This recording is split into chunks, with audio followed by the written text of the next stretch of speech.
एक प्यार का नगमा है, मौजों की रवानी है। आए ऋतुराज तो बिसार सब काज, कोई मीठी मीठी धुन गुनगुनाने लगी धरती। हंसा के जड़वत जीवन को चेतन चाटा बदल गया।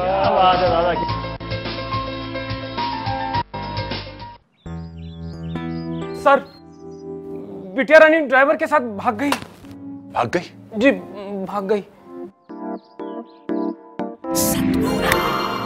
अरे कोई बात नहीं, उसे तो बचपन से भागने का शौक है। सतमोला खाओ, कुछ भी पचाओ।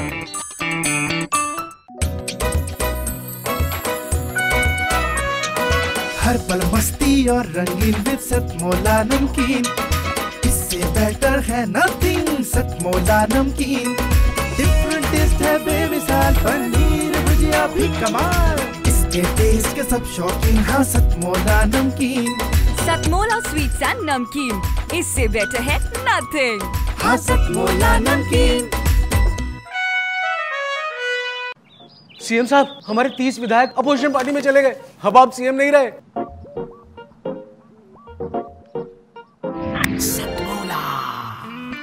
तो अब नया सीएम कौन बन रहा है?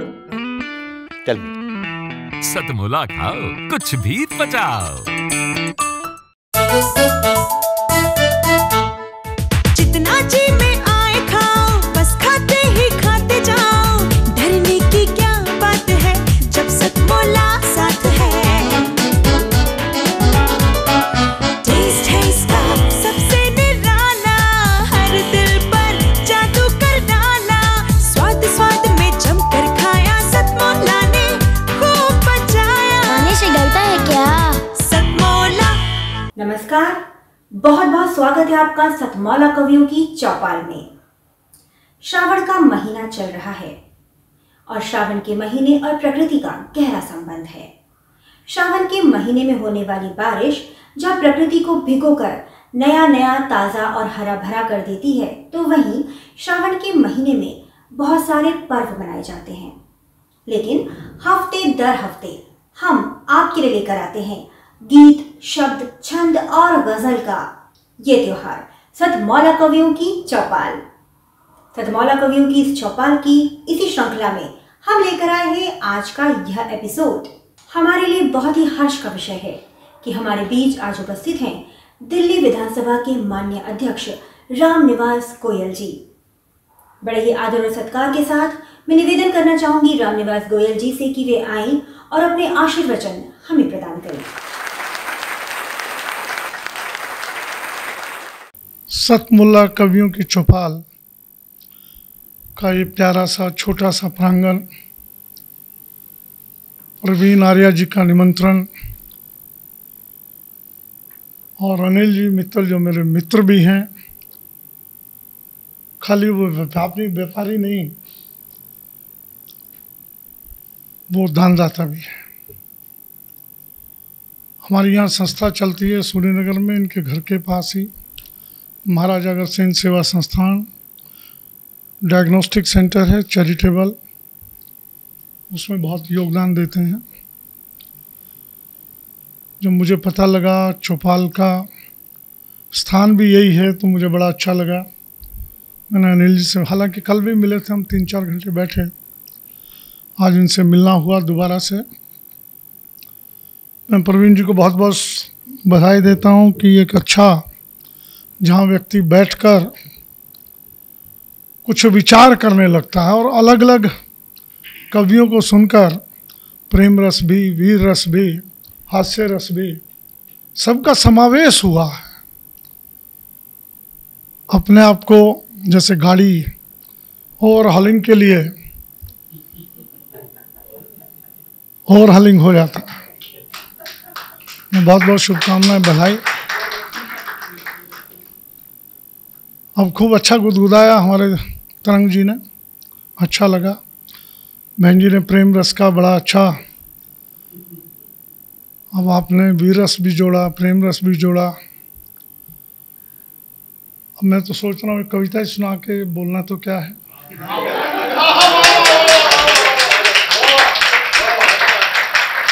साहित्य जो है वो किसी भी समाज की, किसी भी राष्ट्र की आत्मा होता है। जहाँ साहित्य मर जाता है वो राष्ट्र भी मर जाता है, ये गांठ से बांध लीजिए। वो समाज जिंदा नहीं रहता। साहित्य से मेरा तात्पर्य जो है चाटुकारिता से नहीं है, सच्चाई को लिखना, आईना दिखाना, जिसका भी जिक्र भी हुआ, वो साहित्य है। आप मैथिली शरण गुप्त को ले लीजिए, दिनकर जी को ले लीजिए, जयशंकर प्रसाद जी को ले लीजिए, हरिश्चंद्र जी को ले लीजिए, किसी को भी उठा लीजिए। मैं निराला जी को मैंने बहुत पढ़ा है। मैं भी प्रेम रस और वीर रस का बहुत दीवाना रहा हूँ, बहुत कविताएं लिखी। तो ये सारी चीज़ें जो आज के कवि और पुरानी पीढ़ी के कवियों में बुरा नहीं मानिएगा, बहुत अंतर आ गया, बहुत अंतर है। और ये सारी चीज़ें जो हैं कई बार बड़ी दुखदाई होती हैं, बड़ी पीड़ा, उन साहित्य प्रेमियों को बहुत पीड़ा पहुंचाती। शर्मा जी का जो हमारे हास्य कवि अभी पिछले वर्ष कोरोना काल जब समाप्त हुआ, थोड़ा हल्का हुआ, उनका फोन आया, रामनिवास जी हम कवियों की बात आर्थिक दृष्टि से ठीक नहीं है, कुछ कवियों की कवि सम्मेलन नहीं, उनका एक विधानसभा में कवि सम्मेलन रखवा दीजिए। मैंने कहा स्वागत है, रखिए, अच्छी बात है, कुछ राशि देनी पड़ेगी। मैंने बताइए क्या क्या देने। वो जिक्र नहीं मैं कर रहा, उन्होंने अच्छे कवि बुलाए, एक कवि सम्मेलन हुआ, विधानसभा के अंदर हुआ, और जो राशि उन्होंने कहा वो हमने दी। तो ये साहित्य को जीवित रखने का, कवियों को जीवित रखने का दायित्व भी सरकारों का और हम समाज प्रेमियों का है। मैं अनिल जी को बहुत बहुत बधाई देता हूँ, शुभकामनाएं देता हूँ। इसी के साथ एक कविता दोनों रूप में है, वही कविता प्रेम रस में भी है और वीर रस में। हास्य रस में मैं जरा सुनकर हंसता हूँ, लेकिन कभी लिखा नहीं मैंने। आपातकाल में बहुत कुछ लिखा, उसके बाद थोड़ा राजनीति में आ गए, लिखने का समय कम मिला। उसी में से कविता उधम सिंह काम्बोज जी को मैं बहुत मान से, प्रेम से देखता हूँ, और आज के प्रसंग में मुझे वो कविता उचित भी लगी। जो यहाँ से लंदन गए, अपनी डायरी में पिस्टल हमने पढ़ा होगा सबने, और वहाँ जाकर के मर्डर किया, डायर का मर्डर किया, एक बदला लिया पिस्टल से। मैं उनकी समाधि बनी, जिन्होंने पूर्व पश्चिम पिक्चर देखी होगी, उसमें मनोज कुमार बोलता है कि मैं पहले उनकी समाधि पर जाऊंगा। जिस दिन उनको फांसी होनी थी, उसकी सुबह बिल्कुल प्रातःकाल एक दृश्य मैंने रचना की और उस पर कुछ पंक्तियां लिखी। वो जेल की कोठरी में खिड़की से हवा का झोंका आया, वहाँ की हवा शीतल होती है, तो कुछ पंक्तियां लिखी, वो आपके सामने रख रहा हूँ। ओ पवन तुम आज जाना, अभी जाना मेरे भारत देश जाना। ओ पवन तुम आज जाना, अभी जाना मेरे भारत देश जाना। तू आज इतनी चंचल क्यों है, तू आज इतनी शीतल क्यों है, माना मैंने मेरे जख्मों पर चाहती हो मरहम लगाना। अगर इतनी हमदर्दी है मुझसे तो ओ पवन कुछ ऐसा करो, सांस बन मेरी सांसों में मिलो।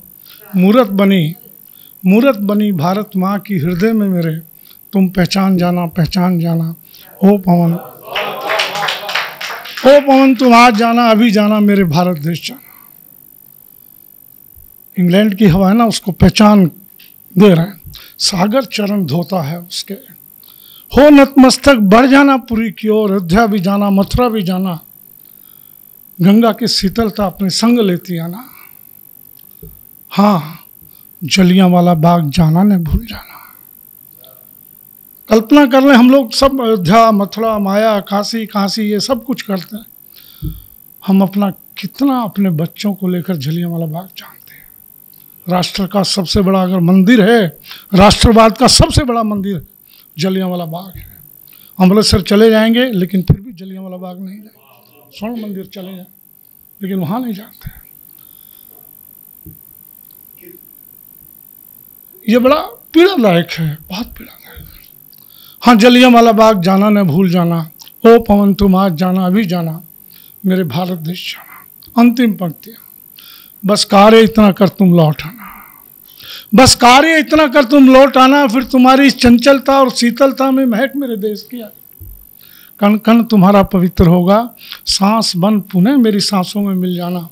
ऐ मेरी सांसों बस फिर तुम हमेशा के लिए रुक जाना, हमेशा के लिए रुक जाना। ओ पवन तुम आज जाना, अभी जाना, मेरे भारत देश जाना।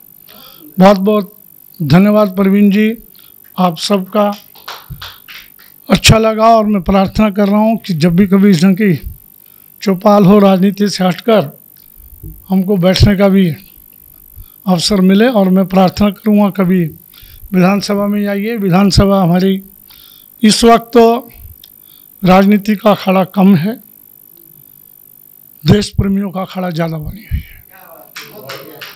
आपको वहाँ लगेगा नहीं कि हम किसी विधानसभा में आए। वहाँ जब एंटर करेंगे भगत सिंह, सुखदेव, राजगुरु का आपको हाफ स्टैचू वहाँ तीनों के लगे। दिल्ली एक ऐसी विधानसभा है पहली, और उस विधानसभा का इतिहास भी बहुत गौरवशाली है। कभी आएंगे तब आपको। अभी हमने सुंदरलाल बहुगुणा जी का अखबारों में पढ़ा होगा, उनका एक बहुत बड़ा स्मारक बनाया है, अच्छा स्मारक बनाया है। क्रांतिकारी, ऐसे क्रांतिकारियों के चित्र वहाँ लगे हुए हैं जिनको हम भूल गए। और अंत में मैं, जिनके हम सब लोग दीवाने रहे हैं, मैं बहुत युवा होता था तब से, लगभग 13-14 साल की उम्र रही होगी। नीरज जी को सुनने का बड़ा शौक़ रहता था। आज उनका जन्मदिन भी है और उनके आज के पावन जन्मदिन पर मैं आप सबको शुभकामनाएं देता हूं, बधाई देता हूं। धन्यवाद, जय हिंद।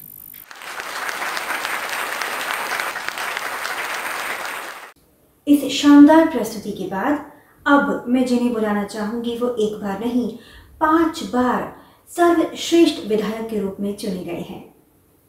बड़े ही आदर और सत्कार के साथ स्वागत करिए महेंद्र गोयल जी का, लोकप्रिय विधायक महेंद्र गोयल जी।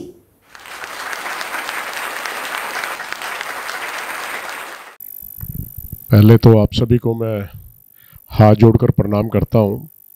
और सतमोला ग्रुप लगातार 17 सालों से ये कवियों की चौपाल का प्रोग्राम करवा रहा है, तो आप बहुत बहुत बधाई के पात्र हैं। अनिल मित्तल जी, तिलक चांद जी और बड़े भाई, नाम एकदम दिमाग से, आनंद जी, केमिकल का काम है, इनसे बहुत पुराना परिचय है। और महेंद्र अजनबी जी, और एक सूत्र में पिरोने वाले प्रवीण आर्य जी, और उपस्थित मेरी बहनें, भाई बंधु, सभी को मैं नमस्कार करता हूं।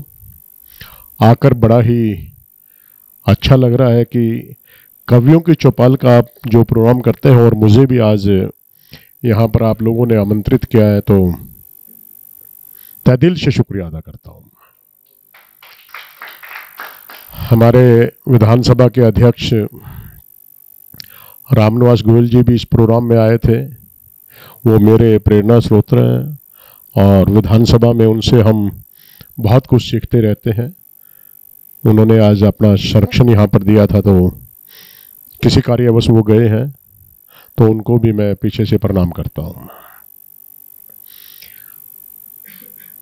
आज प्रवीण भाई ने कई मंचों के ऊपर एक कविता मुझसे सुनी है। वो शब्द मेरे नहीं है, लेकिन कहीं पर जिंदगी के अंदर उदासी होती है या कहीं पर किसी को प्रेरणा देनी होती है, तो उन शब्दों को मैं अक्सर गुनगुना लेता हूं और आपके साथ भी आज मैं शेयर कर रहा हूं। लहरों से डरकर नौका पार नहीं होती, और कोशिश करने वालों की नन्ही सी चींटी जब दाना लेकर चलती है, चढ़ती दीवारों पर 100 बार फिसलती है।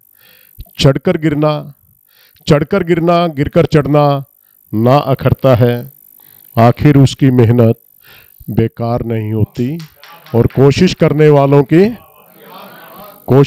वालों की सतमोला ग्रुप का भी मैं जो इतिहास देखता हूं, इन्होंने बहुत अच्छे से मेहनत की है। और आज तो मैं कह रहा हूं कि लोगों को रोटी खानी होती है तो पचानी होती है तो कहते हैं भाई सतमोला की गोली लेना। ये अनिल जी सही है नहीं आनंद जी? ठीक कह रहा हूं ना? क्योंकि ये जमीन से जुड़े हुए हैं व्यक्ति, और जो व्यक्ति जमीन से जुड़ा हुआ होता है, और मुझे ऐसा लग रहा है कि जितने भी चेहरे मेरी आंखों के सामने हैं ये सभी के सभी जमीन से ही जुड़े हुए हैं। इसीलिए इतनी दूर आने का ये लोगों ने यहाँ पर प्रयास भी किया और आए भी। डुबकिया सिंधु में गोताखोर लगाता है और जा जाकर खाली हाथ लौट कर आता है। मिलते नहीं सहजी मोती गहरे पानी में, और बढ़ता दुगना उत्साह इसी हैरानी में।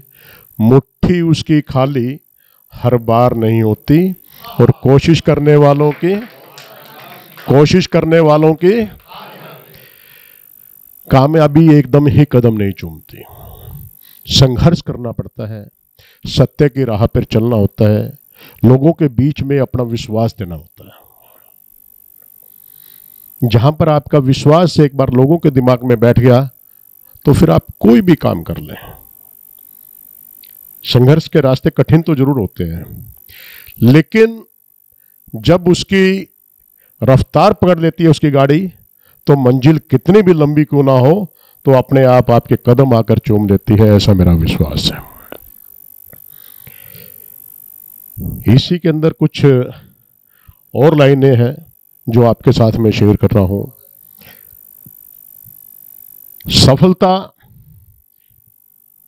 असफलता एक चुनौती है, इसे स्वीकार करें। क्या कमी रह गई देखें और विचार करें, और जब तक न सफल हो नींद चैन को त्यागो तुम। संघर्ष का मैदान छोड़कर मत भागो तुम। आखिर यूं ही जय जयकार नहीं होती, और कोशिश करने वालों की सफलता एकदम नहीं मिलती। बहुत सी असफलताएं व्यक्ति को डिगाती भी हैं, लेकिन जो व्यक्ति अपने दृढ़ निश्चय के साथ में चलता रहता है तो निश्चित ही उसको सफलता मिलती है। ये मैं आप लोगों के बीच में कहना चाहता था। और अभी कोरोना महामारी के दौरान मैंने बहुत कुछ देखा, बहुत से अपने भी खोए हैं, बहुत से अनजान भी खोए हैं, लेकिन दुख तो बराबर का है। क्योंकि जब किसी की चीख पुकार को सुनते हैं तो बहुत दर्द होता है, लेकिन उम्र के तजुर्बे बहुत होते हैं। आज मैं भी 59 साल का होने के लिए जा रहा हूँ, तो यहाँ तक आते आते आदमी अपने अनुभवों से बहुत कुछ सीखता है। तो प्रवीण जी से बात हो रही थी, उस समय में हम कहीं पर कुछ समय बच जाता था। ये भी लाइनें कहीं पे महेंद्र अजनबी की हैं, कहीं पर किसी की हैं, कहीं पे किसी की है, जोड़ने का प्रयास किया था। मैंने जमाने को रंग बदलते देखा है, और उम्र के साथ जीने का ढंग बदलते देखा है।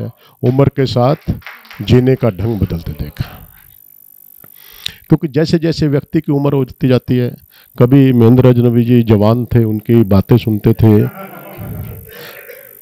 तो बड़ा अच्छा लगता था। और खास तौर पर वो व्यक्ति जो अपने आप का मजाक बनाकर दूसरों को हंसाने की कोशिश करता है, मैं सैल्यूट करता हूं। जिन शब्दों का आपने अपने लिए प्रयोग किया था, यह हर किसी का जिगरा नहीं होता। अपने आप का मजाक बनवाने के लिए एक जिगरे की जरूरत होती है। तो मैं सभी से आग्रह करूंगा कि आप भी किसी के चेहरे पर हंसी लाने के लिए आप अपना थोड़ी देर भी मजाक यदि बनवा लें तो बहुत अच्छा रहेगा। मैंने जमाने को रंग बदलते देखा है, उम्र के साथ जीने का ढंग बदलते देखा है। जब कभी वो चलते थे तो होता था शेर से चलने का एहसास। जब कभी वो चलते थे तो होता था शेर से चलने का एहसास, मगर उन्हें भी पांव उठाने के लिए किसी सहारे को तरसते देखा। मगर उन्हें भी पांव उठाने के लिए किसी सहारे को तरसते हुए देखा है। जिनकी आंखों की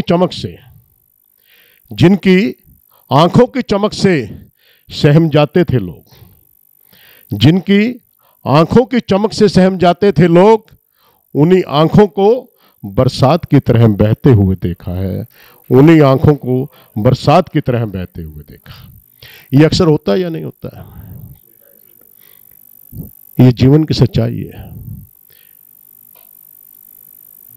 लोगों की नजर को देख के लोग इशारा समझ जाते थे, लेकिन उन्हीं नजरों से उम्र के किसी पड़ाव के ऊपर उनसे नजरें चुराना आदमी बेहतर समझ लेता है। और वो फिर क्या करता है? फुट फुट कर होता है, अरे मैंने अपनी उम्र के अंदर ये किया, मैंने ये किया, मैंने ये किया।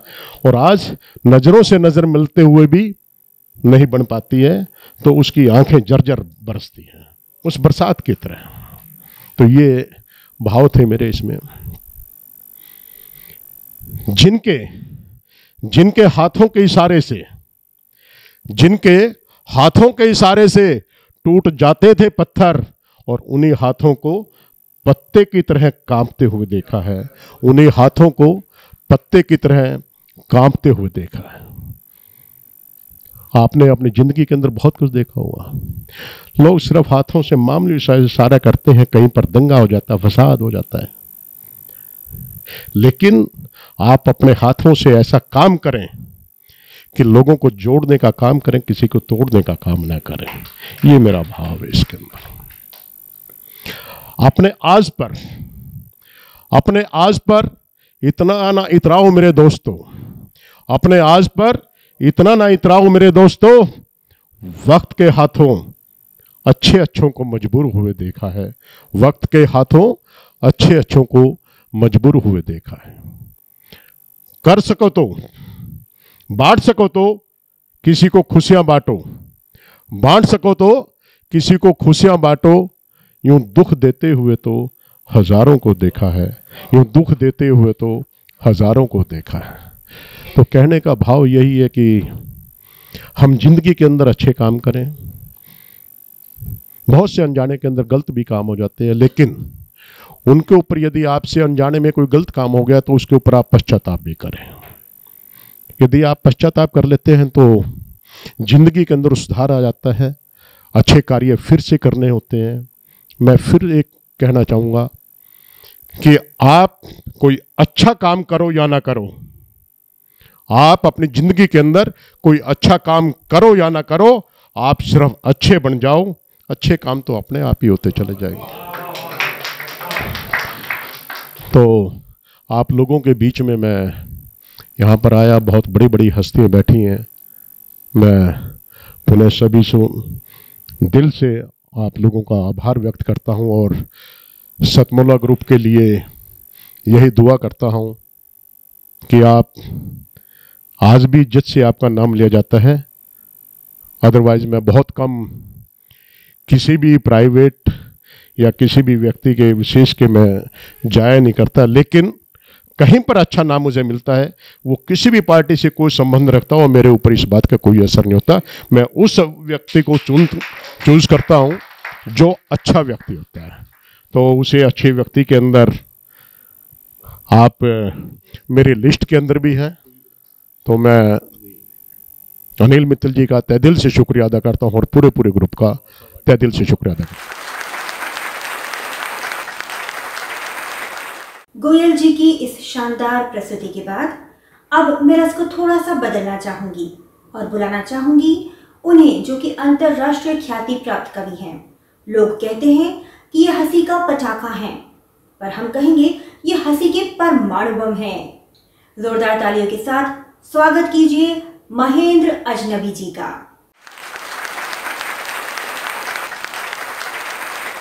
प्रवीण भाई, मैं हास्य की कविता ना सुना के एक बिल्कुल नई कविता आपको सुनाना चाहता हूँ।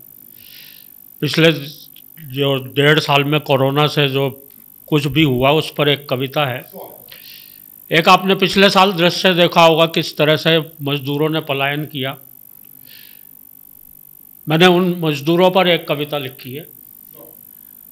कविता का शीर्षक भीतर तक बहुत पीड़ा हुई उनकी हालत देख करके, किस तरह से वो रेल ट्रेन से कट गए, किस तरह से क्या क्या उनके साथ हुआ। तो कवि जो देखता है वो लिखने की कोशिश करता है। कविता का शीर्षक है देखो देखो वह जा रहा है। देखो देखो वह जा रहा है, उसे रोक लो, वह जा रहा है। कोरोना का नहीं उसे कोई भय, मन में उसके नहीं कोई संशय। कदमों की देखो देखो उसकी लय, होकर चला चला वो निर्भय। पोटली में स्वाभिमान दबाकर, कांधे पर बच्चों को उठाकर, अंगोछे का मास्क बनाकर। देखो देखो वह जा रहा है, उसे रोक लो, वह जा रहा है। रोजी छूटी छूट गया काम, रोजी छूटी छूट गया काम। जेब में नहीं बचे छदाम, नहीं पता क्या महामारी है, उससे बड़ी उसकी लाचारी है। इस शहर में हमेशा फुटपाथ देखा, ढूंढने चला वो है अपनी लक्ष्मण रेखा। उसको भरोसा था अपने हाथों पर, उसको भरोसा था अपने हाथों पर, जो शहर ने तोड़ दिया। अब उसे भरोसा है अपने पैरों पर, इसलिए पैदल ही जा रहा है। देखो देखो वह जा रहा है, उसे रोक लो, वह जा रहा है। वह जा रहा है साइकिल रिक्शे से, वह जा रहा है माल ढोते ट्रकों से, वह जा रहा है मालगाड़ी से, वह जा रहा है टैंकर के भीतर बैठकर, वह जा रहा है कंटेनर से, फिर भी कोई नहीं ले जा रहा, तो पैदल ही जा रहा है। देखो देखो वह जा रहा है, उसे रोक लो, वह जा रहा है। उसके सोशल डिस्टेंस का पैमाना बहुत बड़ा है, उसके सोशल डिस्टेंस का पैमाना बहुत बड़ा है। वह आपसे 2 गज की दूरी पर नहीं, मीलों मील दूर खड़ा है। उसके सोशल डिस्टेंस का पैमाना बहुत बड़ा है, वह आपसे 2 गज की दूरी पर नहीं, मीलों मील दूर खड़ा है।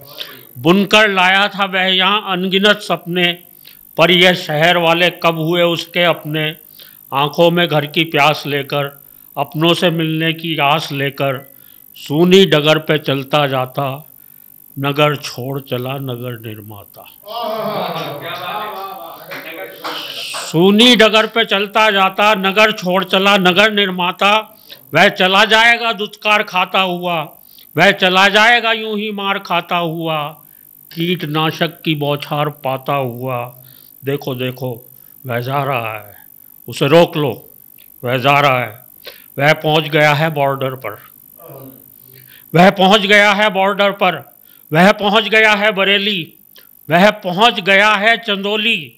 वह चला जाएगा मधुबनी के किसी गांव में, वह चला जाएगा अपने पीपल की छाँव में, वह चला जाएगा अपनों के बीच, ताकि उनके साथ जी भर के जी सके, या फिर कुछ काम ऐसा कर सके कि अगर जी भी नहीं पाया तो जी भर के मर सके। देखो देखो वह जा रहा है, उसे रोक लो, वह जा रहा है। हंसी की फुहारों के बाद अब मैं बुलाना चाहूंगी एक आशुक कवि को। इनसे कहिए शब्द और कविता तैयार हो जाएगी तुरंत। शायद इसीलिए लोग इन्हें कहते हैं सुनहरी लाल वर्मा जी तुरंत। तो आइए स्वागत कीजिए सुनहरी लाल वर्मा जी तुरंत का। सतमोला कवियों की चौपाल को मैं प्रणाम करता हूँ। आदरणीय सेठ जी हमारे बैठे हैं, जिनके प्रांगण में ये सतमोला कवियों की चौपाल आज लगी हुई है। बहुत लंबे समय के बाद लगी है। चौपाल चारों तरफ घूमती रही, लेकिन बहुत दिनों के बाद, यानी जवानी में 17वें साल में जब ये सतमोला लगा है, तब अपने घर आई है।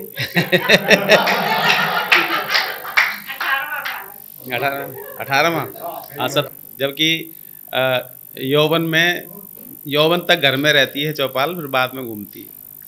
और परम आदरणीय अध्यक्ष महोदय गोयल साहब दिल्ली सरकार में, मैं सभी को प्रणाम करता हूँ। आप सभी श्रोताओं को, सभी कवियों को, सभी भाई बहनों को प्रणाम। मैं सुनहरी लाल वर्मा तुरंत और आपके सामने कुछ हास्य की बातें बताऊंगा। देखिए, सबसे पहले मैं आपको ये बताना चाहता हूँ कि लॉकडाउन जो लगा, इस लॉकडाउन में बहुत सारी समस्याएं आईं, बहुत सारे लोग रोए, बहुत सारे लोग गए। सबको श्रद्धांजलि।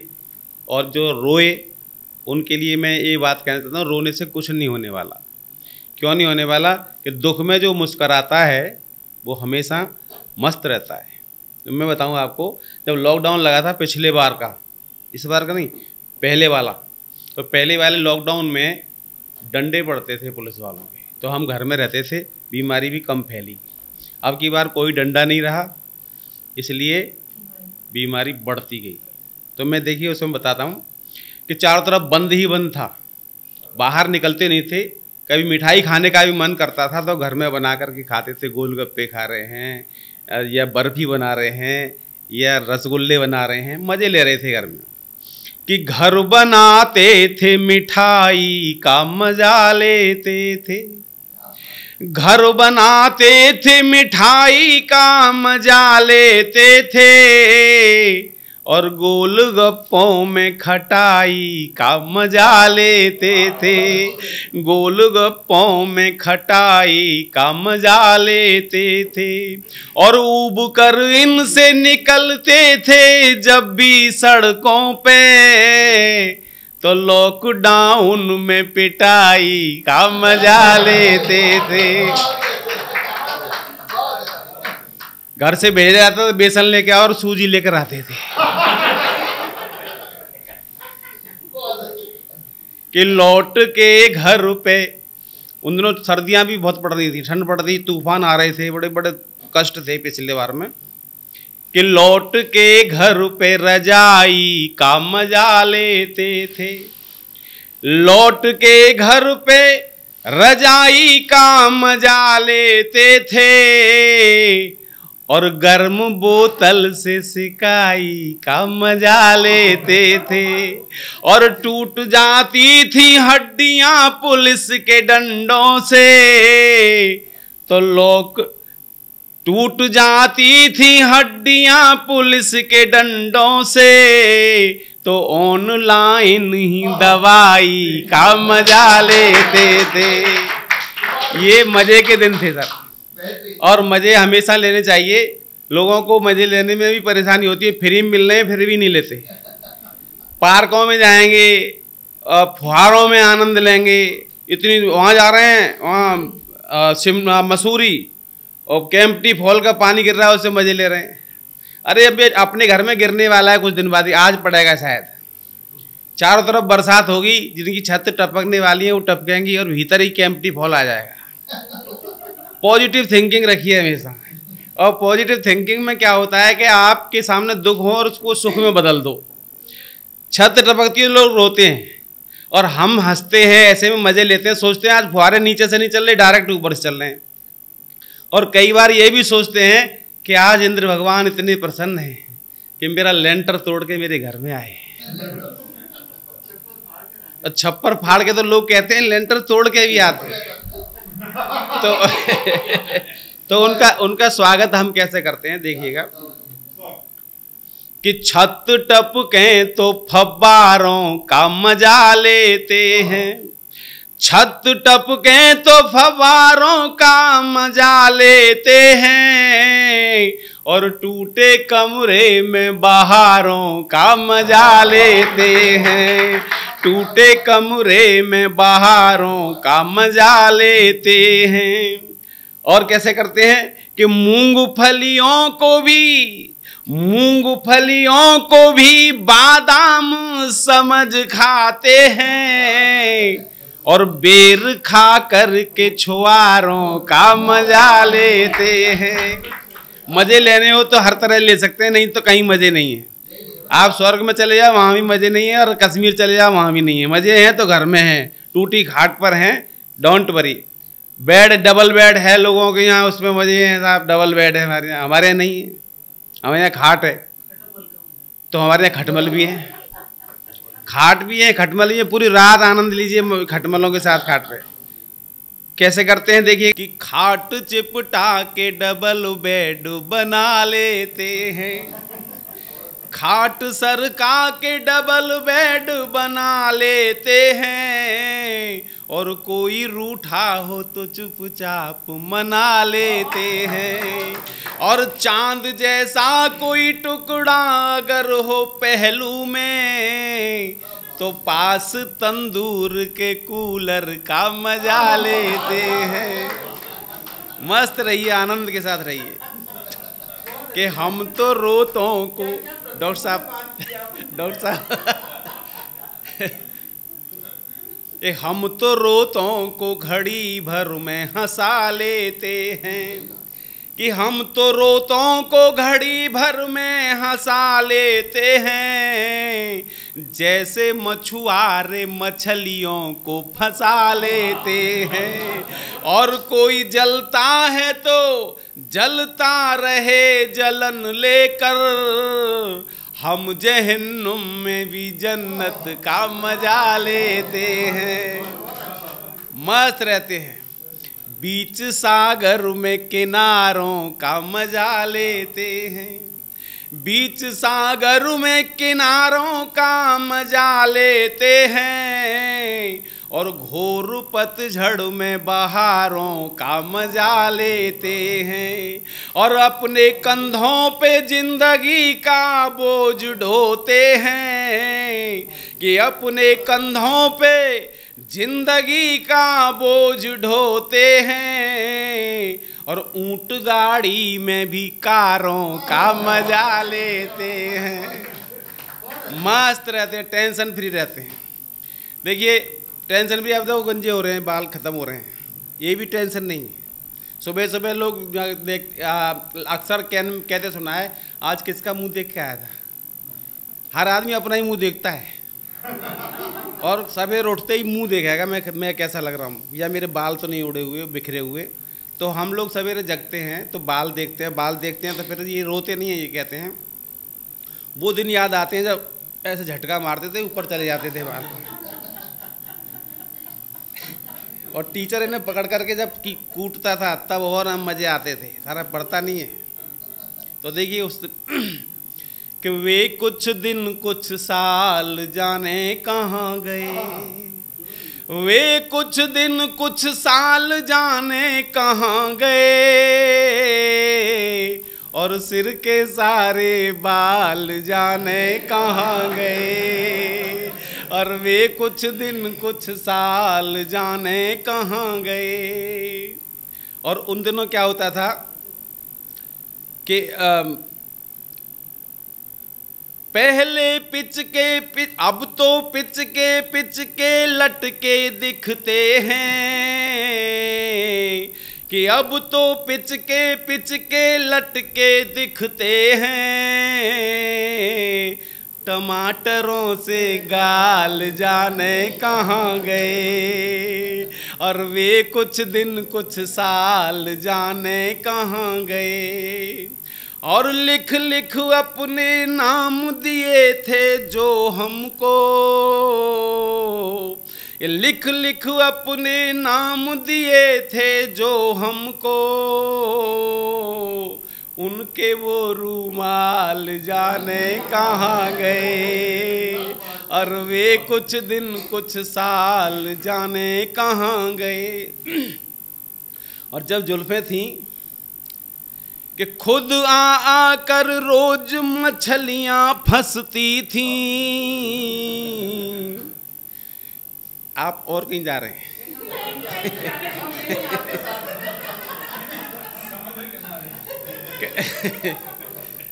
कि खुद आ कर रोज मछलियां फंसती थीं। वो रेशम के जाल जाने कहाँ गए। और वे कुछ दिन कुछ साल जाने कहाँ गए। और सुबह दोपहर शाम समय से मिलते थे। सुबह दोपहर शाम समय से मिलते थे। वो रोटी वो दाल जाने कहाँ गए। और वे कुछ दिन कुछ साल जाने कहाँ गए। और वो रेशम के जाल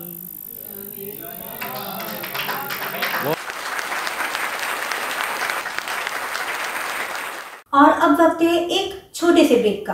आप कहीं जाइएगा नहीं। जितना जी में आए खाओ, बस खाते ही खाते जाओ। डरने की क्या बात है जब सतमोला साथ है। टेस्ट है इसका सबसे निराला, हर दिल पर जादू कर डाला। स्वाद स्वाद में जमकर खाया, सतमोला ने खूब बचाया। खाने से डरता है क्या? सतमोला। सर, बिटिया रानी ड्राइवर के साथ भाग गई। भाग गई? जी, भाग गई। अरे कोई बात नहीं, उसे तो बचपन से भागने का शौक है। सतमोला खाओ, कुछ भी पचाओ।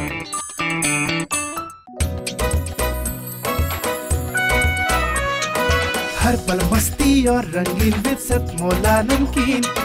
इससे बेटर है नथिंग, सतमोला नमकीन।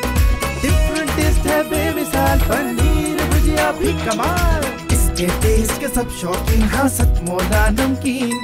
सतमोला स्वीट्स एंड नमकीन, इससे बेटर है नथिंग। हाँ सतमोला नमकीन। सीएम साहब, हमारे 30 विधायक अपोजिशन पार्टी में चले गए। अब आप सीएम नहीं रहे।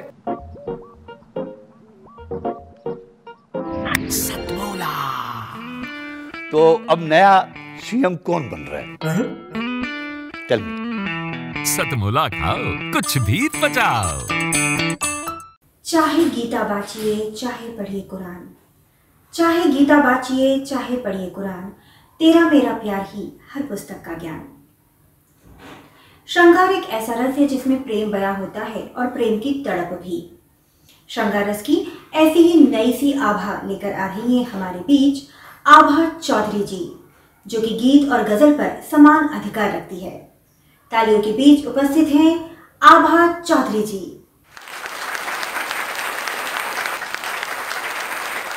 मेरा सौभाग्य है कि मैं आज इस मंच से अपनी कविताओं का पाठ कर रही हूँ। सतमोला कवियों की चौपाल के प्रांगण में आज ये जो कवि गोष्ठी हो रही है, इसमें उपस्थित होने का मुझे जो गौरव प्राप्त हुआ है, उसके लिए मैं आदरणीय प्रवीण जी और यहाँ की टीम को मैं बहुत बहुत आभार प्रकट करती हूँ। और अभी जो कविताएं हमने सुनी पढ़ी जी, रमा दीदी की कविताएं मैंने सुनी है अभी हम लोगों ने, उन्होंने पानी की बात की। मैं इतिहास की लेक्चरर हूँ और बच्चों को साक्ष्यों, सबूतों, गवाहों और जो हमारे प्रमाण हैं उनके आधार पे साइंटिफिक शिक्षा देने का प्रयास करती हूँ। तो जब बात चलती है संवेदनाओं की, तो कहीं ना कहीं हम देखते हैं कि हमारी सभ्यता कितनी प्रगति कर रही है, कितने हमने साइंस के शिखर छुए हैं, लेकिन संवेदनाएं धीरे धीरे गुम होती जा रही हैं, ख़त्म होती जा रही हैं। तो कविता उसी के पर आधारित है कि आग से शुरू हुई सभ्यता में, आग से शुरू हुई सभ्यता में बची रहे कुछ आग, दहकते रहे अंगारे हृदय में हवाओं में। आग से शुरू हुई सभ्यता में बची रहे कुछ आग, दहकते रहे अंगारे हृदय में हवाओं में। क्यों? क्योंकि आग है तो निपट ही लेगा निष्ठुर जंगलियत से। आग है तो निपट ही लेगा निष्ठुर जंगलियत से, बना लेगा कोई हथियार भूख, आक्रोश और खुद से लड़ने को, बचा लेगा अपने पदचिन्हों को। क्योंकि आग है तो काट ही लेगा रात, आग है तो काट ही लेगा रात, हताशा, निराशा, बेजुबानी की, और बना लेगा कोई मशाल, बना लेगा कोई मशाल अपने बचाव के लिए, ढूंढ लाएगा दाने कल की फसल के लिए। क्योंकि आग है तो जरूर बनाएगा कोई औजार अपने सपनों की मरम्मत के लिए। आग है तो जरूर बनाएगा कोई औजार अपने सपनों के मरम्मत के लिए, और बचा लेगा अपने ज़मीर की किरचन को। और क्योंकि आग है तो जरूर संभालेगा, आग है तो जरूर संभालेगा अपने धड़कते ढहते संबंधों को। आग है तो जरूर संभालेगा धड़कते संबंधों को, और बना लेगा कोई पुल दुनिया को जोड़ने का, रोक लेगा नफरतों के तूफान को।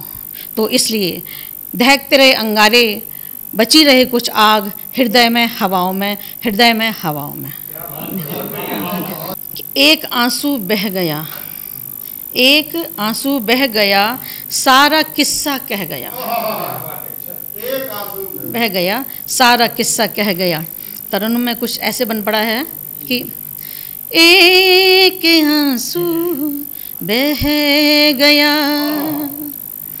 एक आंसू बह गया, सारा किस्सा कह गया,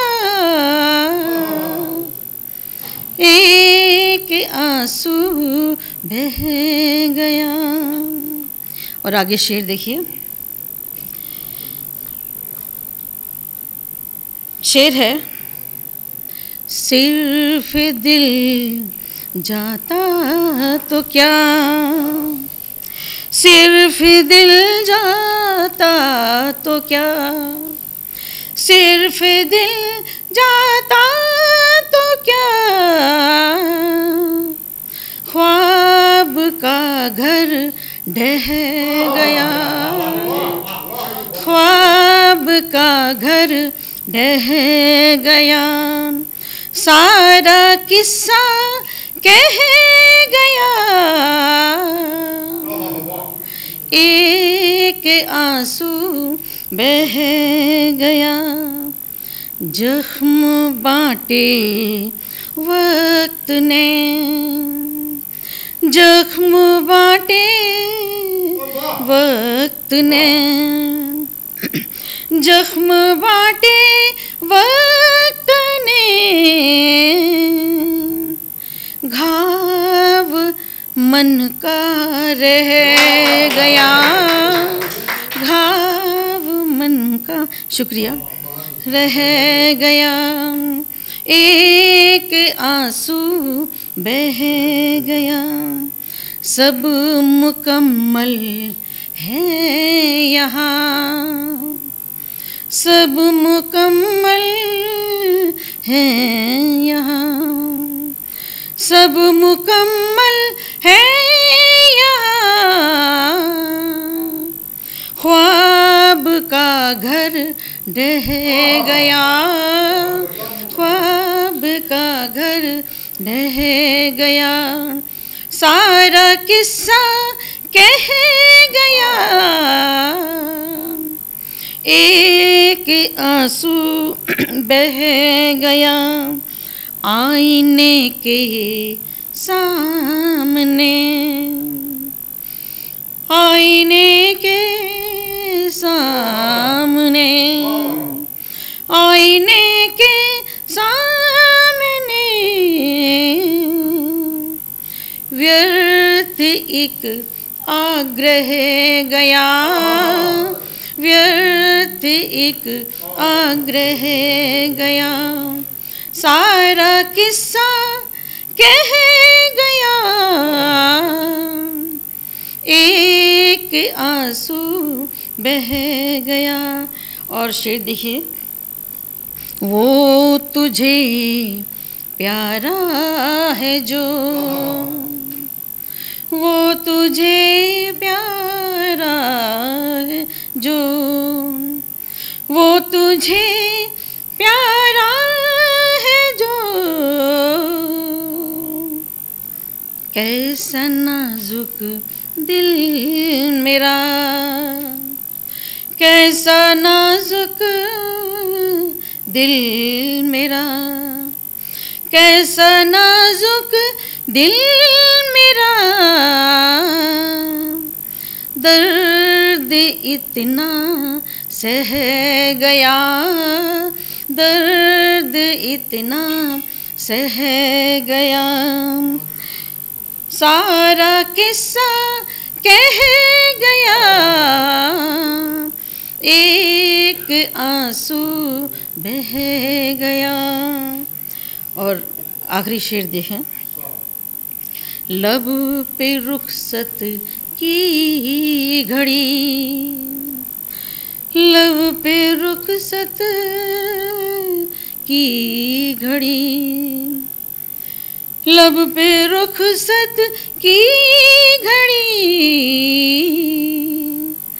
कांप कांपता कुछ रह गया, कांपता कुछ रह गया, सारा किस्सा कह गया,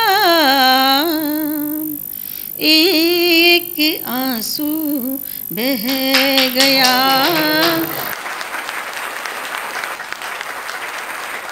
आभा चौधरी जी की मधुर आवाज के बाद आइए सुनते हैं अगली कवयित्री को। शब्द से खुशी, शब्द से गम, शब्द से खुशी, शब्द से गम, शब्द से पीड़ा, शब्द से मरहम, शब्दों के इसी ताने बाने को कविता के रूप में बुनकर आपके लिए ला रही हैं सरिता प्रजापति जी।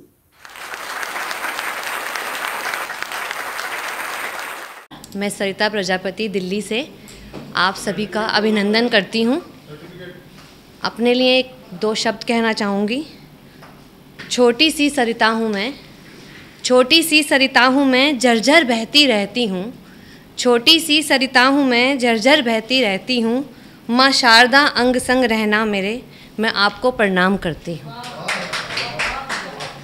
हिंदुस्तान है जान मेरी, हिंदुस्तान है जान मेरी, मैं यहाँ पर रहती हूँ।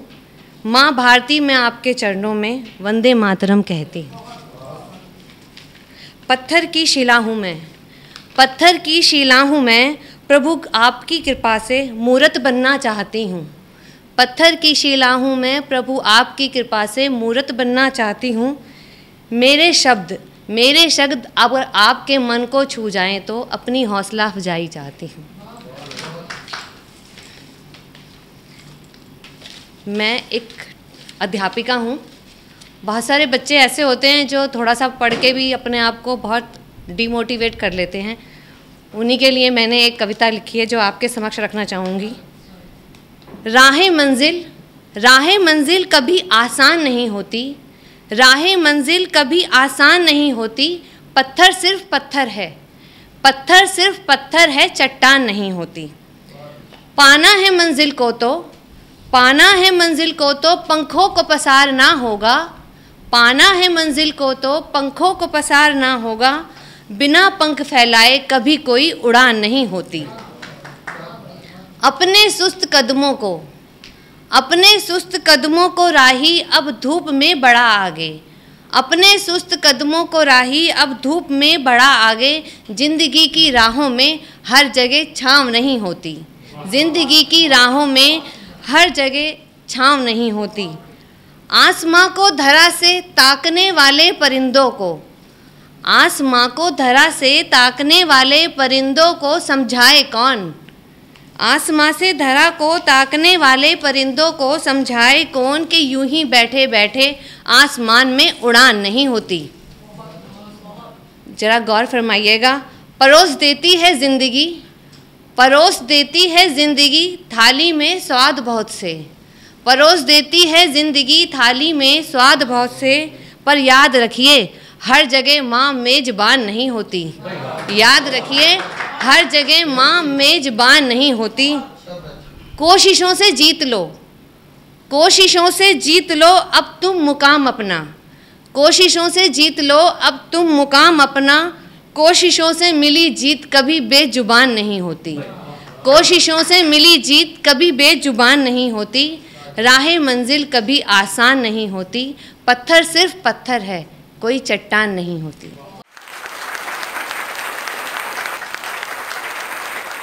सरिता जी की आवाज ने तो समा बांध दिया। और आइए अब मिलते हैं अगले कवि से, जिन्होंने गांव और देहात की गलियों से निकलकर अपने शब्दों को, अपनी आवाज को देश और दुनिया तक पहुंचाया। मिलते हैं सिद्धहस्त कवि रुड़की से नवीन शरण जी से। मेरा नाम नवीन शरण निश्चल है। मैं रुड़की से हूँ और व्यवसाय से एक अध्यापक हूँ। सबसे पहले तो इस सतमोला कवियों की चौपाल में मुझे आमंत्रित करने के लिए मैं आदरणीय प्रवीण जी का हृदय से आभारी हूँ और अपने सभी साहित्यकार भाई बहनों का सादर अभिनंदन करते हुए मैं अपनी बात शुरू करता हूँ। इसमें आप जानते हैं कि आजकल सावन चल रहा है, भले ही सूखा सावन चल रहा है, लेकिन सावन तो सावन है साहब। इसके लिए मैं एक मुक्तक से अपनी बात शुरू करता हूँ। ताप धरा का हरने आया, ताप धरा का हरने आया, सावन मस्त फुहारे लाया। भाई सावन तो फुहारों के लिए मशहूर है। ताप धरा का हरने आया, सावन मस्त फुहारे लाया, टप टप बूंदे मन हरसाती, टप टप बूंदे मन हरसाती, रिमझिम गीत सुनाने आया, रिमझिम गीत सुनाने आया। इसी सावन के शीर्षक से मेरी रचना है, जिसे मैं आप लोगों की सेवा में प्रेषित कर रहा हूँ। देखो घिर घिर आए बदरा, देखो घिर घिर आए बदरा, गोरी के नैनों का कजरा। देखो घिर घिर आए बदरा, गोरी के नैनों का कजरा। भूखी प्यास बुझाने आया, भूखी प्यास बुझाने आया, रिम झिम सावन आया। घन घोर घटा लहरा आई, घन घोर घटा लहरा आई, तरुणाई हर एक मन छाई। मुस्काए हर एक पल जीरा, मुस्काए हर एक पल जीरा, देखो आए घिर घिर बदरा, गोरी के नैनों का कजरा। दूसरा बंद है इसका। धरती की प्यास बुझाती है, धरती की प्यास बुझाती है, जब बदरी जल बरसाती है। धरती की प्यास बुझाती है, जब बदरी जल बरसाती है। जब मस्त घटाएं लहराएं, बच्चे अपनी नाव चलाएं। कागज की नाव चलाते हैं बच्चे पानी में। जब मस्त घटाएं लहराएं, बच्चे अपनी नाव चलाएं। कड़के बिजली बादल भी फुरा, कड़के बिजली बादल भी फुरा, देखो आए घिर घिर बदरा, गोरी के नैनों का कजरा। अब सावन में और भी कुछ घटनाएं होती रहती हैं जिन्हें हम महसूस करते हैं। कहती है प्यारी एक कहानी, कहती है प्यारी एक कहानी, टप टप बूंदे गिर मस्तानी। कहती है प्यारी एक कहानी, टप टप बूंदे गिर मस्तानी। गाए धरती ताथा थैया, नृत्य करती है धरती, खुश होती है, मुस्कुराती है। गाए धरती ताथा थैया, भर जाती हैं सब ताल तलैया। मुझसे अब क्यों दूर है पीरा, देखो आए घिर घिर बदरा, गोरी के नैनों का कजरा। अगला बंद है। गर्मी से देती यह राहत, जब पानी बरसता है तो गर्मी से राहत मिल जाती है। गर्मी से देती यह राहत, सबके दिल को मिलती चाहत। गर्मी से देती यह राहत, सबके दिल को मिलती चाहत। चाहत बढ़ती घटती दूरी, चाहत बढ़ती घटती दूरी, तब होती मनचाही पूरी। गरजे बदली हिलता हीरा, देखो घिर घिर आए बदरा, गोरी के नैनों का कजरा। लास्ट बंद है इसका। मन की प्यास बुझाता सावन, मन की प्यास बुझाता सावन, मस्त बरसता है मन भावन। मन की प्यास बुझाता सावन, मस्त बरसता है मन भावन। खुशियों की लाया त्योहारी, खुशियों की लाया त्योहारी, पकवानों की आमद भारी। खुश होकर झूमे जग सगरा, देखो आए घिर घिर बदरा, देखो आए घिर घिर बदरा। सावन के मौके पे और 2 लाइन। बरसे प्रेम फुहार बदरा से, बरसे प्रेम फुहार बदरा से, धरा पर नवजीवन छाए। प्रेम के अंकुर फूटे दिल में, बस ऐसा सावन आए, बस ऐसा सावन आए। देश में एक तरफ किसान आंदोलन चल रहा है तो दूसरी तरफ देशभक्ति आंदोलन चल रहा है। एक तरफ जहां कुछ लोग रास्ता रोक रहे हैं तो वहीं दूसरी ओर कुछ ग्रामीण सामने आकर रास्ता खुलवा भी रहे हैं। ऐसे में इनका नेतृत्व कर रहे हैं एक कवि जो कि सोनीपत से हैं, धरती के लाल, धरती के पुत्र, जिन्होंने दिल्ली पुलिस से स्वेच्छा से रिटायरमेंट लिया है, वीआरएस लिया है। स्वागत कीजिए सोनीपत से आए हुए ऋषि भड़ाना जी का।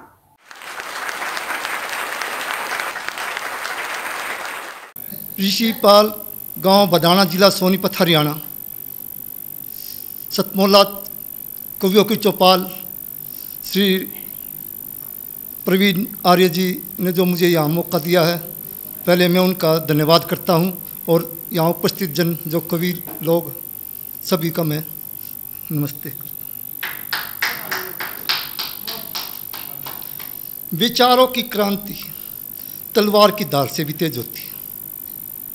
जिस तरह से शहीद भगत सिंह राजगुरु सुखदेव ने 23 साल की उम्र में अपने जीवन का बलिदान किया, स्वामी विवेकानंद जी ने उठो जागो व तब तक प्रयत्न करते रहो जब तक मंजिल नहीं प्राप्त हो जाती, ऐसा संदेश देकर विश्व में भारत का नाम पहुँचाया। महारानी लक्ष्मीबाई ने जो पति धर्म और देश धर्म निभाया 23 साल की उम्र। तो मैं एक लेखक हूँ, एक कवि हूँ जो पूरे समाज और राष्ट्र को अपना समझता हूँ, उनके बच्चों को अपना समझता हूँ। और मैं आज जो ज़मीन से जुड़कर 10,000 बच्चों को गांव-गांव में समाहित कर चुका हूँ देशभक्ति प्रतियोगिताओं, लाखों बच्चों को मैंने प्रेरित किया है। अभी भी प्रोग्राम जारी हैं। और हरियाणा पुलिस में मैं सब इंस्पेक्टर की 3 साल की नौकरी पहले ले ली, रिटायरमेंट 58 साल से पहले। तो यहाँ पर उपस्थित जनों को इतना कहना चाहूँगा, देश के लिए मर जाएंगे, मिट जाएंगे, हो जाएंगे हम कुर्बान, देश के लिए, देश के। ये तपोभूमि है ऋषियों की, यहाँ तप होते हैं रोजाना, इन्हीं संदेशों को लक्ष्य बनाकर जीवन को आगे बढ़ाना। देश के लिए मर जाएंगे, मिट जाएंगे, हो जाएंगे हम कुर्बान, देश के लिए, देश के। यहाँ रहते हैं अलग अलग भाषाई लोग, यहाँ रहते हैं अलग अलग भाषाई लोग, फिर भी हम एक दूसरे के दोस्त, अनेकता में एकता करके भाईचारे का संदेश पहुँचाना है। देश के लिए मर जाएंगे, मिट जाएंगे, हो जाएंगे हम कुर्बान, देश के लिए, देश के। जम्मू कश्मीर से कन्याकुमारी तक भारत नाम कहलाता है, भारत नाम कहलाता है। अपने को गर्व करके भारत को विश्व में ऊंचा स्थान दिलाना है। देश के लिए मर जाएंगे, मिट जाएंगे, हो जाएंगे हम कुर्बान, देश के लिए, देश के। आज कुछ विदेशी ताकतें हमारी एकता पे कर रही है हमला, आज कुछ विदेशी ताकतें हमारी एकता पे कर रही है हमला। हमें एक होकर एक दूसरे के सहयोग से मर मिट जाना है। देश के लिए मर जाएंगे, मिट जाएंगे, हो जाएंगे हम कुर्बान, देश के लिए, देश के। तो वैसे तो मैं 30 साल का एक्सपीरियंस है, 30 साल इस कविताओं का वो कर सकता हूँ, लेकिन कुछ बातें मैं यहाँ पर बता दूँ कि विचार ही आदमी को मान बनाते और विचार ही गिराते। तो बहुत सारे लोग मुझे मिलते हैं, कहते हैं युग खराब है। आज बुराई अपनी को छुपाते हैं और जो युग को खराब बताते हैं। तो लिखा है, युग ने कभी बुरा था ने आज है, और मंथन मन तो चंचल कल भी था और आज भी है। इंसान का नाता न युग से है न मन से है, उसका नाता उसकी आत्मा से जुड़ा है। फिर क्यों अपनी सोच को गंदा करते हो और कर नहीं सकता भलाई तो बुराई क्यों करते हो।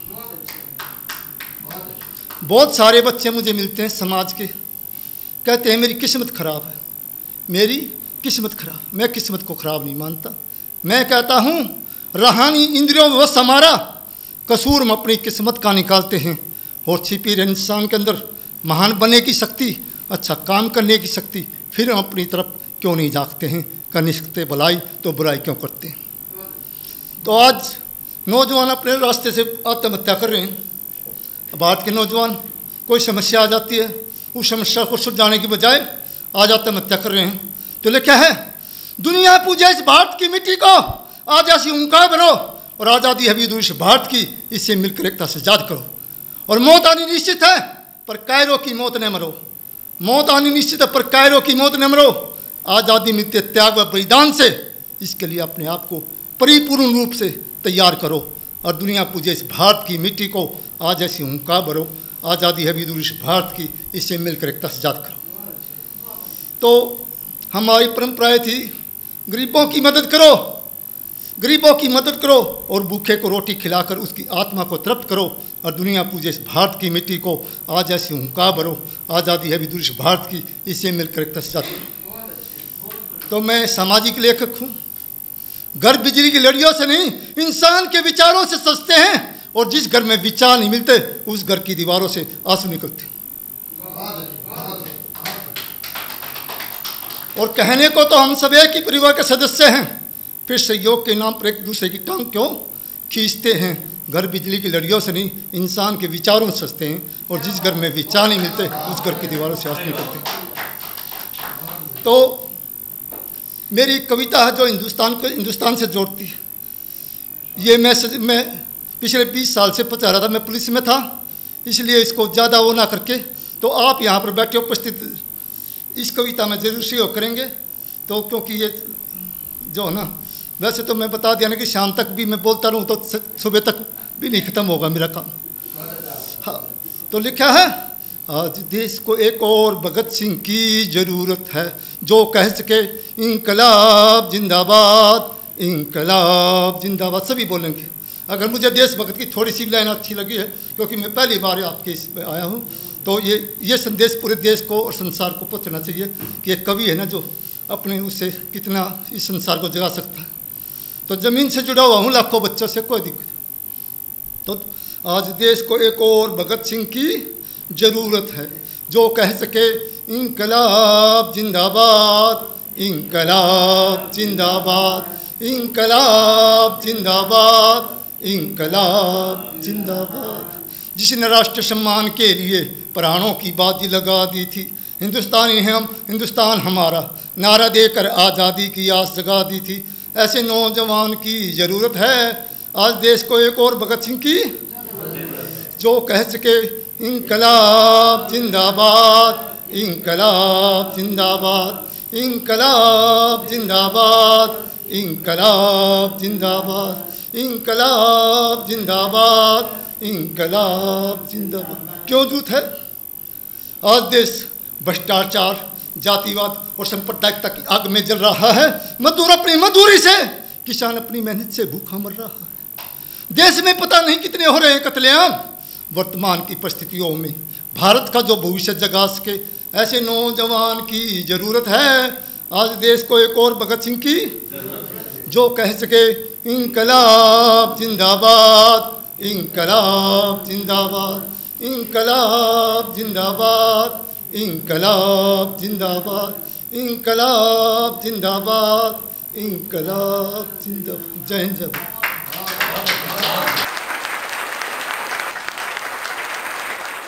कभी सहर तो कभी शाम ले गया मुझसे, कभी सहर तो कभी शाम ले गया मुझसे, तुम्हारा दर्द कई काम ले गया मुझसे। कुछ ऐसी ही दर्द भरी संजीदगी भरी बात करने हमसे आ रहे हैं अरुण साहिबाबादी जी, जो कि बहुत सालों से हमारे इस परिवार, हमारे इस मंच सतमौला कवियों की चौपाल से जुड़े हुए हैं। स्वागत कीजिए अजीम शायर अरुण साहिबाबादी जी का।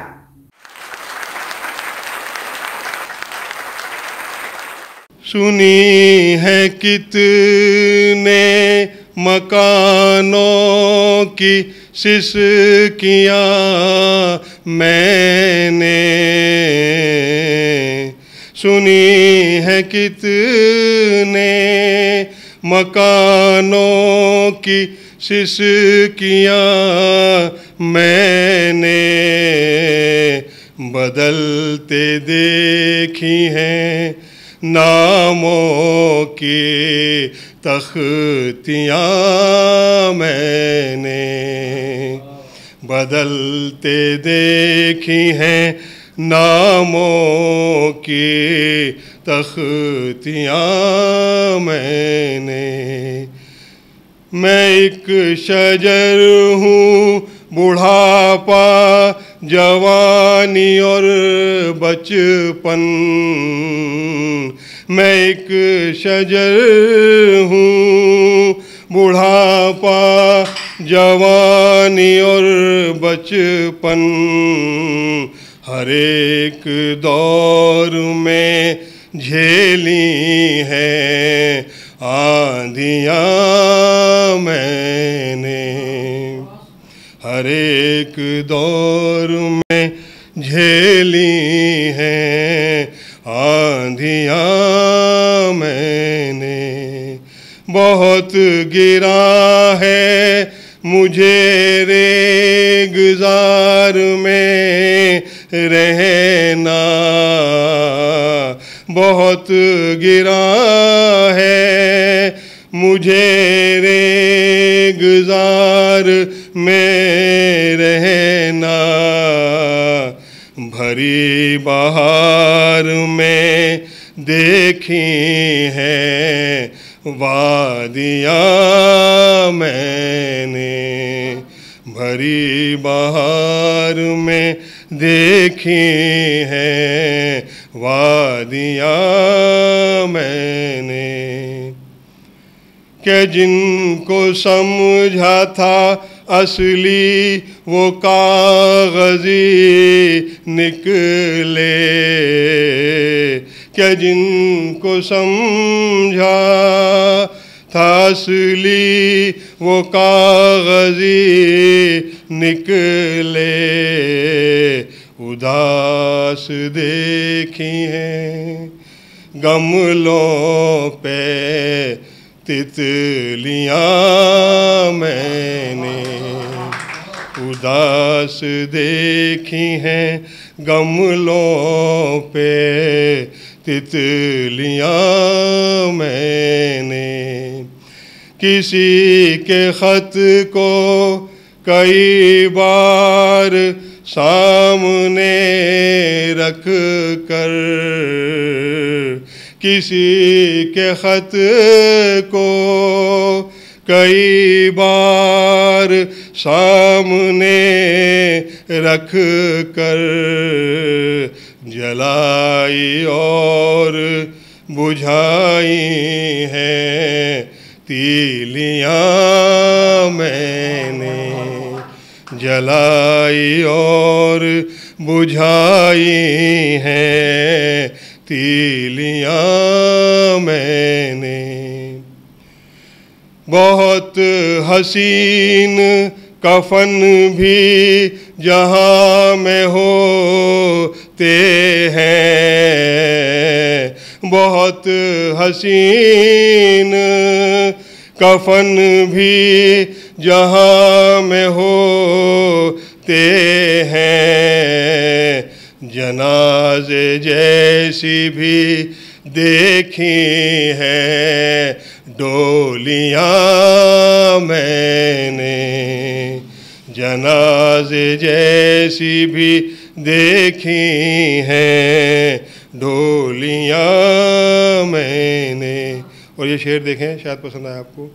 वो झुग्गी और भी मैली वहेच लगती है, वो झुग्गी और भी मैली वहेच लगती है कि जिसके सामने देखी हैं कोठियाँ मैंने, कि जिसके सामने देखी हैं कोठियाँ मैंने। कटा है भाई का बाजू भी रक्षा बंधन पर, कटा है भाई का बाजू भी रक्षा बंधन पर, अधूरी देखी है, अधूरी देखी है कितनी ही राखियाँ मैंने।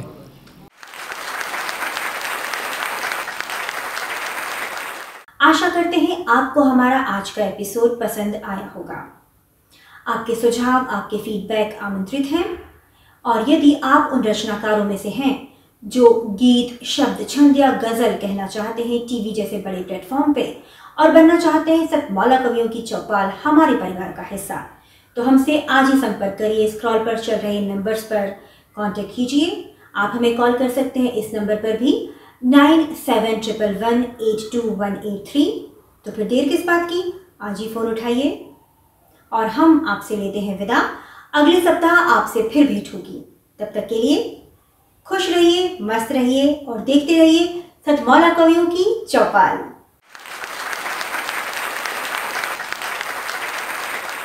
नमस्कार, मैं अनिल मित्तल, चेयरमैन सतमौला ग्रुप, सभी आए हुए आमंत्रित कवियों का और सतमौला कवियों के चौपाल के सभी दर्शकों का बहुत बहुत स्वागत करता हूं।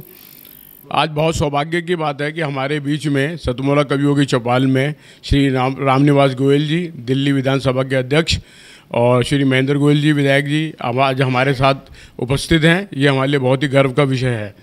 दोस्तों, आज मुझे विश्वास नहीं होता कि 18 साल पहले जब परवीन आर्य जी मेरे पास आए कि इस तरह से कोई कवियों का सम्मेलन का प्रोग्राम करना चाहते हैं, तो उस समय मुझे ये विश्वास नहीं था कि ये प्रोग्राम इतना सक्सेस होगा और ये 18 साल पूरे करेगा अपने। और मैं उनकी बात से बिल्कुल सहमत था कि ये जो कवि हमारे भी जो हैं हमारे, ये एक हमारी धरोहर है हमारे समाज की। आज जो कल्चर हमारा दिन पे दिन बदलता जा रहा है, अगर हमने कवियों को वो प्रोत्साहन, वो इज्जत नहीं दी, तो धीरे धीरे छवि हमारी, ये सभ्यता हमारी ख़त्म हो जाएगी। लोग जानेंगे भी नहीं कि भाई वो क्या कवि सम्मेलन क्या होता है, कवि क्या होते हैं। तो मेरा मानना है कि हम लोगों को उनको पूरा मौका मिलना चाहिए, पूरी इज्जत मिलनी चाहिए।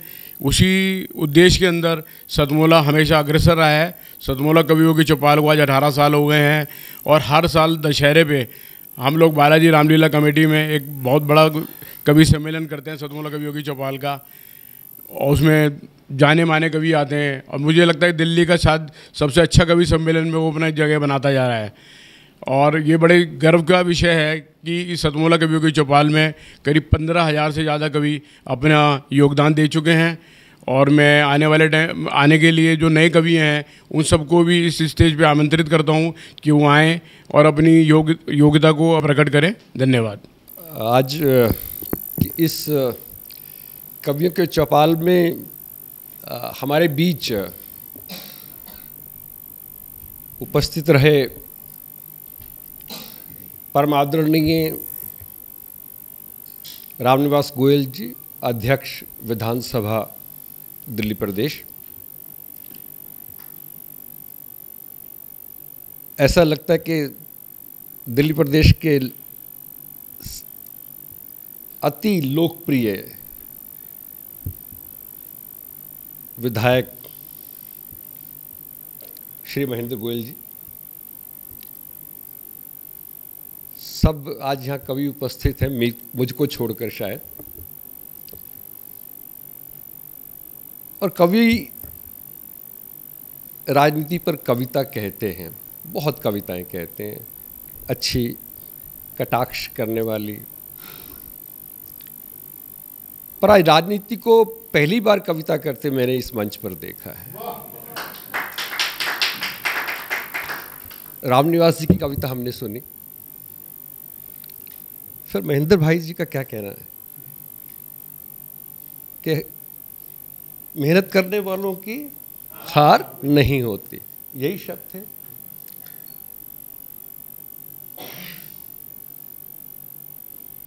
जब ऐसे राजनीतिक भी होंगे जिनका साहित्य से इतना गहरा नाता हो, तो फिर राजनीति दिग्भ्रमित कैसे हो सकती है। मुझे बहुत संतोष है, मुझे बहुत गर्व है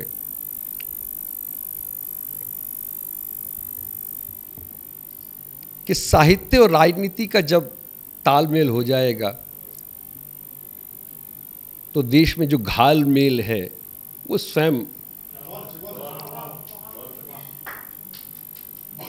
छट जाएगा। मुझे प्रवीण जी का प्रेम मिलता है। मैं कोई कवि नहीं हूँ, अपने परिवार में कविताएं मैं भी लिखता हूँ, पर मैं कोई पब्लिक जो है कोई जनता कवि नहीं हूँ। चार्टर्ड अकाउंटेंट हूँ, और चार्टर्ड अकाउंटेंट का क्या कविता से क्या कहते हैं कि दूर दूर तक नाता नहीं है। पर प्रवीण जी मेरे मित्र हैं, मेरे सहयोगी हैं। हम एक संस्था में सहयोगी के रूप में काम करते हैं। वो मुझे प्रेम देते हैं, मुझे आदर देते हैं और मुझे यदा कदा ऐसी सभाओं में आने का निमंत्रण देते हैं जिसे मैं चाहकर भी कभी ना नहीं कर पाया। आज भी ऐसी ही कुछ उनका निमंत्रण मुझे मिला, मैं आपके बीच में उपस्थित हुआ। कुछ कविताएं मैं नहीं भी सुन सका, मैं थोड़ा देरी से आया था, परंतु मुझे लगा कि अजनबी जी को सुनने के बाद मैंने सब कवियों को सुना, ऐसा मुझे आभास हो रहा है। इन्हीं शब्दों के साथ मैं आपके सभी प्रतिनिधि के रूप में हमारे जो आज की सभा के मुख्य अतिथि थे श्री रामनिवास गोयल जी का और श्री महेंद्र गोयल जी का, जो शायद जिस कॉन्स्टिट्यूंसी में मैं रहता हूँ मेरे ही विधायक है, ऐसा है। मैं रोहिणी में रहता हूँ। मैं आपका अभिनंदन करता हूँ, मैं आपका स्वागत करता हूँ। और आप ऐसे ही हम सब कवियों को आप प्रेरणा स्रोत बनते रहें, बने हैं, बनते रहेंगे, ऐसी आशा करता हूँ। अनिल जी के बारे में आज मेरा पहली बार उनसे संपर्क हुआ है, मिलना हुआ है। प्रवीण जी बहुत तारीफ़ करते हैं आपकी, बहुत तारीफ़ करते हैं। जब ये तारीफ़ करते हैं तो मुझे जेलसी भी होती है सच कहूँ तो। मैं इनसे कभी कभी कहता था कि आप मुझसे मिलवाते क्यों नहीं हैं, तो कहते थे भाई साहब आपको कभी मिलवाऊंगा। तो आज आपसे मुझे मिलने का सौभाग्य मिला। आप जो संरक्षक के नाते से जो इस मंच को जो आप देते हैं, आपको ईश्वर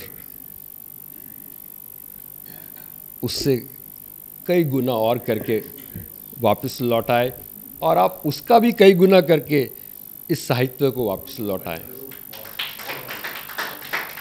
इन्हीं शब्दों के साथ मैं आप सब कवियों का हार्दिक अभिनंदन करता हूं, स्वागत करता हूं और आपको शुभकामनाएं देता हूं कि आप देश को, समाज को जो दे रहे हैं, ऐसे ही समाज को और जैसे कहते हैं दिल मांगे मोर, ऐसा ही और कि विश्वास, ये श्रद्धा, ये प्रेम, ये राष्ट्रभक्ति आप बांटते रहें और हम सबका जो है आप जो है प्रेरणा ऐसी हमें देते रहें। इन्हीं शब्दों के साथ मैं अपना वाणी को विराम देता हूँ। बहुत धन्यवाद आप सभी का। अखिल भारतीय साहित्य परिषद द्वारा संचालित सतमोला कवियों की चौपाल नामक ये जो कार्यक्रम है, ये अपने आप में इसलिए महत्वपूर्ण है कि केवल ये कार्यक्रम ही नहीं है, बल्कि यहाँ पर नवांकुर, नए नए कवि, नई नई कवयित्रियाँ इस मंच पर आकर के अपनी कविताओं को प्रस्तुत करती हैं जो सारे संसार के अंदर जाता है। तो ये बहुत बड़ा मंच है, एक प्रकार से कार्यशाला जैसी है ये। तो इसलिए आप सभी लोग इस कार्यक्रम से जुड़ें, नए नए बच्चे यहाँ पर आएँ, बहुत अच्छा लगेगा। हमारा आशीर्वाद इस पूरी संस्था के लिए है, सतमोला कवियों की चौपाल के लिए है, और आप सभी के प्रति हमारा मन बहुत स्नेह है, बहुत प्यार है। आप सब आएँ इस प्रकार से यहाँ पर अपनी कविताओं को इस मन से सुना करके उपकृत हों और उपकृत करें भी हम सभी।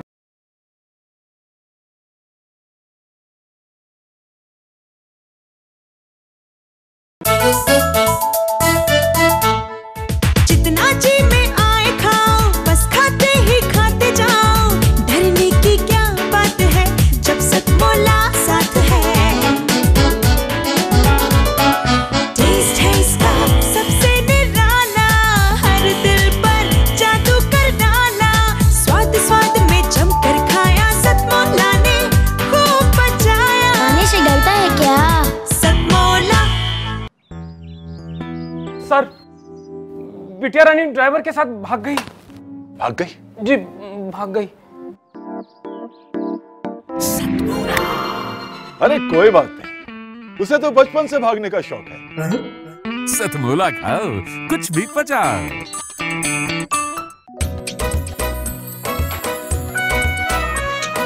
हर पल मस्ती और रंगीन विद सतमोला नमकीन, इससे बेटर है नथिंग। सतमोला नमकीन डिफरेंट टेस्ट है बेमिसाल, पनीर भुजिया भी कमाल। इसके टेस्ट के सब शौकीन, हाँ सतमोला नमकीन। सतमोला स्वीट्स एंड नमकीन, इससे बेटर है नथिंग। हाँ सतमोला नमकीन। सीएम साहब, हमारे 30 विधायक अपोजिशन पार्टी में चले गए। अब आप सीएम नहीं रहे।